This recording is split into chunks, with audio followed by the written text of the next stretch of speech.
আসসালামু আলাইকুম। কোডিং বাংলাদেশ থেকে তোমাদের সবাইকে স্বাগতম জানাচ্ছি। আশা করি তোমরা সবাই ভালো আছো।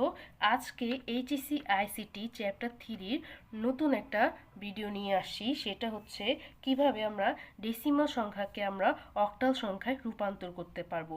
ডেসিমাল বা দশমিক বা ডেসিমাল সংখ্যাকে আমরা অক্টাল সংখ্যায় রূপান্তর করতে পারবো।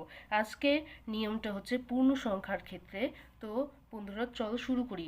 পূর্ণ সংখ্যার জন্য আমরা দশমিক বা ডেসিমাল, এখানে দশমিক বা ডেসিমাল একই। ডেসিমাল হলো ইংরেজি নাম আর দশমিক হলো বাংলা অর্থ। দশমিক বা ডেসিমাল সংখ্যাকে অক্টাল সংখ্যা রূপান্তর করার জন্য আমরা প্রথমে পূর্ণ সংখ্যাকে 8 দ্বারা কি করব, ভাগ করব। এই 8 দ্বারা, এখন 8টা আসলো কোত্থেকে? আমরা জানি অক্টালের বেস হচ্ছে 8। 0 1 2 3 4 5 6 7, মোট হলো 8টা সংখ্যা। 1 2 3 4 5 6 7 8, মোট 8টা সংখ্যা। আর দশমিকের বেস বা ডেসিমেলের বেস কত? 10। 0 1 2 3 4 5 6 7 8 9, মোট 10টা সংখ্যা। তো আমরা এটাকে কি করব? এইটা হলো ডেসিমাল সংখ্যা আছে বা দশমিক সংখ্যা আছে, এটাকে আমরা 8 দ্বারা ভাগ করব, কারণ অক্টালের বেস হচ্ছে 8। যতক্ষণ পর্যন্ত ভাগ করব, কারণ যখন ভাজ্য শূন্য না হয় কি করতে হবে? যতক্ষণ ভাজ্য শূন্য না হয় ততক্ষণ পর্যন্ত আমরা ভাগ করতেই থাকব। যখন শূন্য হয়ে যাবে তখন আমরা উত্তরটা পেয়ে যাব। তো আমরা একটা ম্যাথ করে দেখি। এই যে এটা হলো ম্যাথ 175 বা 175। এটা হলো ডেসিমাল সংখ্যা, কারণ এখানে 1 আছে, 7 আছে, 5ও আছে। এটা একটা ডেসিমাল সংখ্যা। আর এটাকে আমরা অক্টাল সংখ্যায় রূপান্তর করব।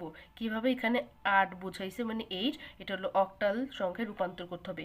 তো মানে 175 বা যে 175 সংখ্যাকে আমরা অক্টালে রূপান্তর করব। তাহলে আমরা নিয়মটা দেখি। এখানে প্রথমে আমরা 175 মানে 175 মানে 175 লিখি, তারপর আর 175 দ্বারা ভাগ করব। আর ভাজক কত থাকে দেখি। 8 175 মধ্যে কতবার যায়? 21 বার যায়। কিভাবে দেখো তো 21 বার কেমনে যায়? তো 8 175 মধ্যে কতবার বসলাম? যায় 21 বার। কিভাবে? আমরা এখানে একটা ম্যাথ করে দেখি। এই যে দেখো একটু ভালো করে। 21 আর 8 আর 21 যদি গুণ করি তাহলে আমরা 168 পাই। যদি আবার 22 আর 8 গুণ করি তাহলে 176 হয়। তাহলে 176 না, এখানে 175, এখানে 175, তাহলে এই 22 যাবে না, তাহলে এই 21টা যাবে। তাহলে আমরা কত লিখলাম? 21। আর বাকি থাকে কত বলো তো দেখি? 168 আর 175 মধ্যে কত বাকি থাকে? 7 বাকি থাকে। তো এই 7টা আমরা এখানে নিয়ে আসলাম। এখন 8 21-এর মধ্যে আবার কতবার যায় দেখো? 8 2 16, 3 8 24, তাহলে 2 বার যাবে। তাহলে এই আবার লিখলাম আর, তাহলে এখানে 2 বসাইলাম। 8 2 16, আবার 21 থেকে 16 বাদ দিলে কত থাকে? 5 বাকি থাকে। তাহলে এই 5টা এখানে বসালাম। ভালো করে দেখো, 8 175-এর মধ্যে কতবার যাবে? আর 175-এর মধ্যে যাবে হলো 21 বার। 21 আর 8 গুণ করলে হয় 168, আর 22 আর 8 গুণ করলে হয় 176। 22 যাবে না, কারণ এখানে 175 আছে, তাই 168 21টাই যাবে। তাহলে 8 21 বার যায়। 175 আর 21, দেখো 175 থেকে আবার 168 বাদ দিলে কত থাকে? 7 বার বাকি থাকে, 7 বাকি থাকে। তো 8 21-এর মধ্যে কতবার যায়? 8 21-এর মধ্যে যায় 2 বার। 8 2 16, তো এই 2 বসালাম। আর 21 থেকে 16 বাদ দিলে কত থাকে? 5 বাকি থাকে, 5। তখন 8 আবার 2-এর মধ্যে কতবার যায়? 8 2-এর মধ্যে যায় না, তাহলে আমরা এখানে একটা শূন্য বসালাম, যেহেতু যায় না। আর এখানে আমরা 2টা এখানে নিচে নামিয়ে আনলাম। তারপর যেহেতু শূন্য হয়ে গেছে, তাহলে অঙ্ক করা শেষ। এখন আমরা উত্তরটা কিভাবে লিখব? উত্তরটা হলো আমরা সবসময় নিচ থেকে উপরে যাব।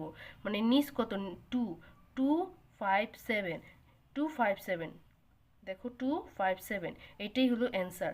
175 এটা হলো ডেসিমাল নাম্বার বা দশমিক নাম্বার, এটাকে আমরা অক্টালে রূপান্তর করেছি কত? 257, অ্যান্সার 8। তো এই অঙ্কটা যদি বুঝে থাকো তাহলে একটা হোমওয়ার্ক দিয়ে রাখলাম। 75 এটা হলো ডেসিমাল নাম্বার, এটাকে আমরা অক্টাল সংখ্যায় রূপান্তর করব। তো আজকে এই পর্যন্তই থাক। ভালো থেকো সবাই। আল্লাহ হাফেজ।